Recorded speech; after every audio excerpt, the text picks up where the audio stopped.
सबसे बड़ी खबर यह है कि मिडिल ईस्ट में एक टेंशन चल रहा है। बातें युद्ध विराम की कही जा रही हैं, लेकिन अचानक से तुर्की को हुआ क्या है? तुर्की कह रहा है कि वो इजराइल पर अटैक कर देगा। ये ईरान के समर्थन में करेगा या कोई दबी छुपी ख्वाहिश है? और सबसे बड़ी बात, जबानी हमलों से जंग नहीं जीती जाती, जमीन पे क्या रणनीति है, ये भी एक बड़ा सवाल रहेगा। और इन सब के बीच एक सवाल जो मिडिल ईस्ट और पूरी दुनिया के भविष्य से टिका हुआ है कि दरअसल अमेरिका कह तो रहा है कि बातचीत होगी, ईरान की तरफ से भी नर्म रुख आ तो रहा है कि बातचीत होगी, लेकिन क्या इस बार भी इस्लामाबाद में होगी, कहीं और होगी? कहां वो बैठक होगी और कैसे उस बैठक का भविष्य पूरी दुनिया पर असर डालेगा, इस पर भी बातचीत करेंगे। लेकिन शुरुआत जो इस वक्त का सबसे बड़ा अपडेट है कि आखिर अर्दोगान को हुआ क्या है, क्यों वो कह रहे हैं कि नेतन्याहू को खाक में मिलाकर रख देंगे, इसी से शुरू करेंगे। आनंद, क्या ये अपडेट? बिल्कुल, देखिए, आप इसको अगर इस तरीके से देखेंगे तो ये एक तरीके से ईरान के समर्थन में तुर्की रहता है।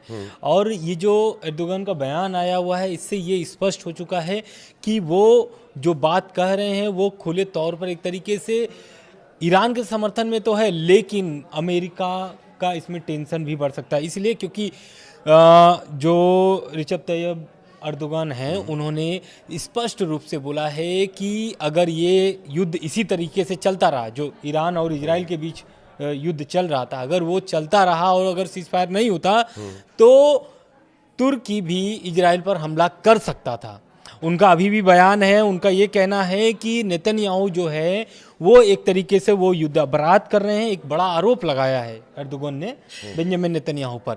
साथ में ये भी कहा है, धमकी भरे लहजे से उन्होंने एक बयान भी दिया है। उनका बयान ये है कि तुर्की की जो सेना है, लीबिया और नागोर्नो काराबाख में घुसी थी सेना जिस तरीके से तुर्की की, उसी तरीके का ऑपरेशन चला करके इजराइल में भी घुस सकती है तुर्की की सेना। लेकिन दिलचस्प बात यह है कि तुर्की जो है कि नाटो सदस्य भी है, उसको भी देखना ध्यान होगा, क्योंकि नाटो सदस्यों में भी यूरोपीय कंट्री हैं और अमेरिका भी खुद है। तो ये समझना जरूरी है, क्योंकि एक तरफ अमेरिका इजराइल को खुले तौर पर समर्थन कर रहा है, साथ में जंग भी लड़ रहा है और बातचीत भी खुद ही बैठ करके कर रहा है। फिर से बातचीत की तारीख आने वाली है, मैं आगे आपको बताऊंगा कि उस पर क्या अपडेट है। लेकिन महत्वपूर्ण बात तुर्की को लेकर की है। तुर्की अगर हमला करता है तो वो किस तरीके से हमला करेगा? देखिए, 3 तरीके होंगे, 3 चरण होंगे। पहला तो ज़मीनी हमला, जो कि वो पॉसिबल इसलिए नहीं है क्योंकि जो उनकी सीमा है इजराइल और तुर्की से जुड़ा नहीं है, सटा नहीं है। उनके बीच में आता है आपका 2 देश आते हैं। वो 2 देश जो हैं उसके कारण से 600 से 800 किलोमीटर की हवाई दूरी भी है। और अगर हम समुद्री अटैक की बात कर लें तो वो भी पॉसिबल नज़र नहीं आता है। तो ये जो हमले करने की बात कहें तो ये हमले किस तरीके से और कैसे हमले करने की बात कर रहे हैं ये जो अर्दोगन है, तो इसके बारे में हम आगे बताएंगे कि इसका कारण क्या है। बिल्कुल, तो ये प्रैक्टिकलिटी की बात दरअसल आनंद कर रहे हैं। 2 मुल्क हैं, छोटे मोटे नहीं हैं। ये एक पड़ता है सीरिया और एक लेबनान। यहां पर सैनिकों को सपोर्ट मुहैया कराना, अगर आप जमीन से जाने की सोच रहे हो, इज इट पॉसिबल? संभव नहीं है।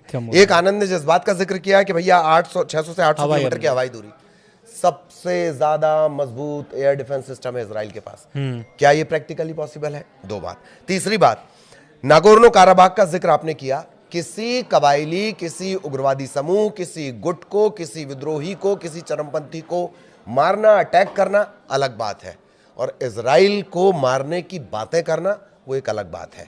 ये आनंद जिसका जिक्र कर रहे हैं, फटाफट मैं आपको बता देता हूं। नेटो का आनंद ने कहा, नेटो में अगर आप पर हमला होगा तब तो पूरा नेटो एक है, पर आप किसी पर अगर अटैक करेंगे तो क्या वाकई नेटो आपके साथ आएगा? ये एक सबसे बड़ा सवाल रह जाता है, क्योंकि ये बना ही ऐसा है, डिफेंसिव अलायंस गठबंधन है। आप पर हमला होगा तब नेटो एक हो जाएगा, लेकिन आप अगर किसी पर अटैक करेंगे तब। और वैसे भी नेटो को लेकर बहुत ज़्यादा ये जो मिडिल ईस्ट टेंशन है, इसके बीच तमाम जो स्थितियाँ वो आपने देखी हैं। भयानक आर्थिक संकट से ये गुजर रहा है कौन? तुर्की। और इसकी मुद्रा का नाम भी बड़ा अच्छा है, लीरा। थोड़ा रोमांटिज्म का आपको एहसास होगा। लीरा इसकी मुद्रा है, रसातल में है। स्थितियां ये हैं, और किसी भी देश को युद्ध लड़ने के लिए हजारों करोड़ डॉलर्स की जरूरत होती है, बहुत छोटा युद्ध अगर आपको लड़ना है तो। ये स्थितियां हैं। लेकिन एर्दोगान जो है वो बार बार लीबिया और काराबाग का जिक्र कर रहे हैं। ये अजरबैजान आर्मेनिया युद्ध है और रेगुलर आर्मी इसमें तुर्की ने नहीं उतारी थी। रेगुलर आर्मी जब आप उतारते हैं तो नुकसान ज़्यादा हो जाता है, ठीक है। रेगुलर आर्मी नहीं थी, इसके पास एक बायर कतार TB2 ड्रोन है इसके पास, उसके जरिए इसने हमला किया था। सैन्य सलाहकार और भाड़े के लड़ाके पैसे के लिए लड़ते हैं, धूमधाम धड़ाम। वो देश के लिए नहीं लड़ रहे होते हैं, उनके लड़ने का स्टाइल एकदम अलग होता है, ठीक है।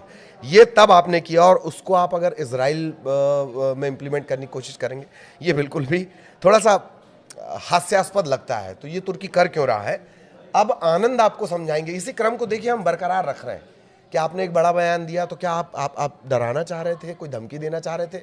और जो बातें आप कह रहे हो कि हमला कर देंगे, हमने तो तीनों जगह से बता दिया, हवाई हमला, जमीनी हमला, समुद्री हमला। अब इसके अलावा कोई नई टेक्नोलॉजी आपके पास आ गई, जादू मंत्र जन्न वाली, उसके बारे में हमें नहीं पता।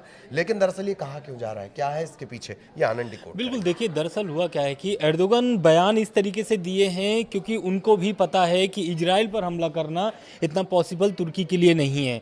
और अगर वो नाटो का सदस्य हैं और अगर ले रहे हैं नाटो को, अगर ऐसा वो सोच रहे हैं कि अगर हमला होता है तो नाटो उनके सहयोग में होगा, तो ये बहुत गलत फहमी में है। क्यों? क्योंकि देखिए आर्टिकल 5 क्या कहता है, जो नाटो के आर्टिकल 5 है वो ये कहता है कि अगर किसी सदस्य देश पर कोई हमला करता है तो पूरा नाटो उसकी मदद करेगा। लेकिन अगर तुर्की खुद आगे बढ़कर इजराइल पर हमला करता है तो नाटो तुर्की का साथ नहीं देगा, उल्टा अमेरिका और यूरोपीय देश तुर्की पर इतने भयानक प्रतिबंध लगा देंगे कि देश बर्बाद हो जाएगा। तो ये तो स्पष्ट हो गया है कि नाटो इनके समर्थन में नहीं आने वाला है। दूसरी बात, ये ऐसा बयान दे क्यों रहे हैं? तो ये बयान इसलिए ऐसा दे रहे हैं क्योंकि इनकी राजनीति हित है, इसमें राजनीति लाभ है, इस कारण से वो दे रहे हैं। ईरान के जो सुप्रीम लीडर हैं या फिर जो मारे गए सुप्रीम लीडर थे आयतुल्लाह अली खामनेई या फिर उनके जो बेटे हैं मुस्तफा खामनेई, वो अगर वैसा बनना चाहते हैं एर्दोगन, तो उनके लिए बहुत कठिन परिस्थिति सामने आ सकती है, या फिर उनको वैसे तैयार होना पड़ेगा जैसे ईरान तैयार हुआ है। पहला तो आपको सदस्यता छोड़नी पड़ेगी नाटो की, और ये पॉसिबल नहीं है। क्यों? क्योंकि नाटो से आपको बहुत लाभ मिल रहे हैं और एक तरीके से हम ये बोले सैन्य सहयोग जो है वो बहुत बड़ा सहयोग है। तो एर्दोगन क्या है, वो पूरी दुनिया में मुसलमानों का रहनुमा यानी कि मसीहा साबित करना चाहते हैं अपने आप को, खुद को खलीफा, जो बिल्कुल इससे पहले भी बात आई है। हाँ। ये खुद को खलीफा बनाना चाहते हैं। सुन्नी जो मुस्लिम पंथ है, इस्लाम का जो पंथ है सुन्नी, उसको ये एकजुट करके और ओवरऑल उसमें शिया को भी हम शामिल कर लें, जैसे ईरान जो है वो शिया मुल्क है, तो ये कुल जमा खलीफा बनने की चाहत है, ऐसे समझे आनंद? बिल्कुल, खलीफा बनने की। और जो तुर्की में जो कट्टरपंथी या फिर रूढ़िवादी वोटर्स हैं उन्हें खुश करने के लिए ये ऐसे मतलब बयान, आक्रामक वाले बयान देते रहते हैं। तो कुल जमा ये है कि ये जो बयान था एर्दोगन का, एक तरीके से वो राजनीति लाभ लेने के लिए ये बयान दिए। वो सोच रहे थे ये जो आग फैली हुई है उसमें रोटी सेक करके निकल दिया जाए। तो वो बयान को अगर आप पूरी तरीके से देखेंगे तो पूरे मायने यही निकलते हैं कि वो अपने देश में वो फिर से अपने राजनीति जो ढांचा है उसको और मजबूत करना चाहते हैं, और जो भी वोटर्स हैं वो अपनी तरफ खींचने के लिए वो इस तरीके का बयान दे रहे हैं। बैठक कहाँ हो रही है, आनंद उसका अपडेट देंगे। उससे पहले बड़े दिलचस्प फैक्ट मैं आपको बता रहा हूँ। आनंद ने जो कहा है उसे ऐसे आप थोड़ा सा समझ लीजिए कि जब पाकिस्तान वालों के पास कोई मुद्दा नहीं होता है, महंगाई हो जाती है, नेता पिटने वाले होते हैं, तो वो कहते हैं हम भारत पे अटैक कर देंगे, हमारे घर खाने को नहीं पर हम भारत पर अटैक कर देंगे, तो पाकिस्तानी थोड़ी देर के लिए खुश हो जाते हैं।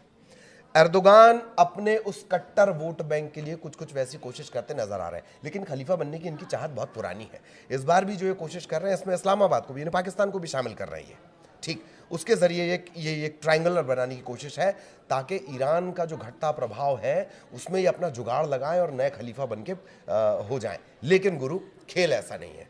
इजराइल को सबसे पहले मान्यता देने वाला मुस्लिम देश तुर्की है, ठीक। 2010 के आसपास तुर्की के कुछ सैनिक संभवतः मारे जाते हैं, सैनिक या कुछ लोग मारे जाते हैं इजराइल के हमले में। तब से संबंध खराब होना शुरू हो जाते हैं, संबंध लगातार खराब हो जाते हैं, बयानबाजी लगातार बढ़ती जाती है। लेकिन युद्ध इसलिए नहीं हो सकता, संबंध खराब है, बयानबाजी चल रही है, एर्दोगान कुछ कह रहे हैं, नेतन्याहू कुछ कहते हैं, दरअसल व्यापार भी चालू है, कूटनीतिक संबंध भी चालू है और अंदर खाने से दोनों एक दूसरे को मदद भी करते रहे हैं।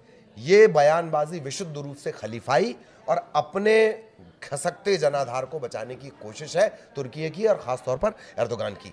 लेकिन अब जरा टर्न करते हैं उस बैठक की तरफ जिस पर सबकी निगाहें, जिस पर दुनिया की निगाहें, जो दुनिया को प्रभावित कर रही है कि ईरान और अमेरिका फिर से एक मंच पर आ रहे हैं कि नहीं आ रहे हैं, तो कहां वो बैठने वाले हैं, उससे जुड़ा क्या कुछ अपडेट है आनंद? बिल्कुल, देखिए दरअसल अमेरिका ईरान फिर से बैठने के लिए तैयार हो गए हैं और दोनों देशों के जो डिप्लोमेट हैं वो इसकी बात की खुद पुष्टि किए हैं।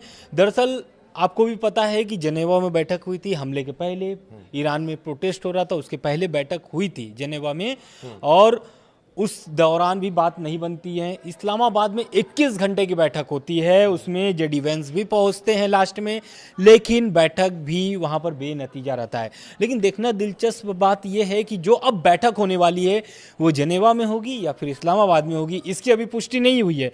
लेकिन एसोसिएट प्रेस की रिपोर्ट के मुताबिक अमेरिकी अधिकारियों और एक मध्य देश डिप्लोमेट ने पुष्टि की है कि दोनों देश जो है कि फिर से एक ही मंच, एक ही मेज पर बैठने के लिए तैयार हो गए हैं।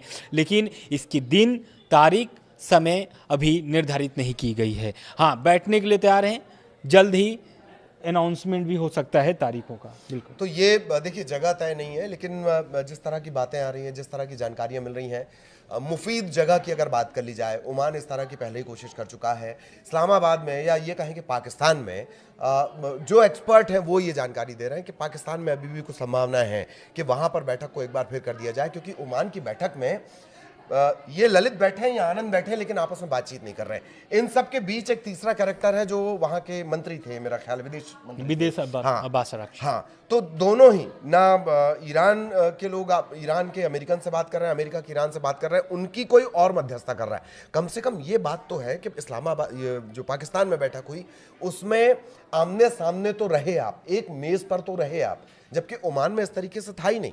ओमान में तो अलग अलग कमरों में बैठकर ये डिस्कशन चल रहा था। सोचिए ऐसे कैसे बात बनेगी। कम से कम यहाँ तक तो अब बात आई है। जानकारी ये कह रहे हैं कि पाकिस्तान की कोई जगह हो सकती है या कौन सी आगे की जगह होती है वो भी हम अपने दर्शकों को बताएंगे। एक फैक्ट इंपॉर्टेंट रह गया था, वो आपको जरूर जान लेना चाहिए। तुर्की को लेकर एक बात ये भी कही जा रही है कि ईरान के बाद इजराइल अगर अपने प्रभाव को उसी तरीके से बढ़ाना चाहता है उस पूरे इलाके में, तो तुर्की उसके लिए सबसे बड़ा खतरा बन सकता है। यह भी अंदर खाने में एक बातचीत चल रही है, लेकिन एर्दोगान सिर्फ अपना एटीट्यूड दिखा रहे हैं, अपना एक तरीके से वो बता देना चाहते हैं कि मैं कहीं से कमजोर नहीं हूं। कमजोर सबसे ज्यादा यही बोलता है कि मैं कहीं से कमजोर नहीं हूं। एक तरह से ये हिंट भी कहा जा सकता है। और जैसे आनंद ने डिकोड किया कि अंदर खाने की राजनीति है, उसके लिए बयान दिया जा रहा है। और ये बैठक में एक और जोड़ देते हैं, खबर अपडेट आई है कि रूस के बाद चीन ने भी, यानी शी जिनपिंग ने भी 4 पॉइंटर के प्रस्ताव रखे हैं सीज फायर को लेकर के, यानी कि युद्ध खत्म करने के लिए डील को लेकर के। जो अमेरिका ईरान की जो बैठक होने वाली है तो उसकी मध्यस्थता करने के लिए अब चीन भी आगे आ गया है। चीन ने प्रस्ताव रख दिया है कि हम बातचीत करवाने के लिए तैयार हैं, आप लोग झगड़ा अपना खत्म कर लीजिए। बिल्कुल।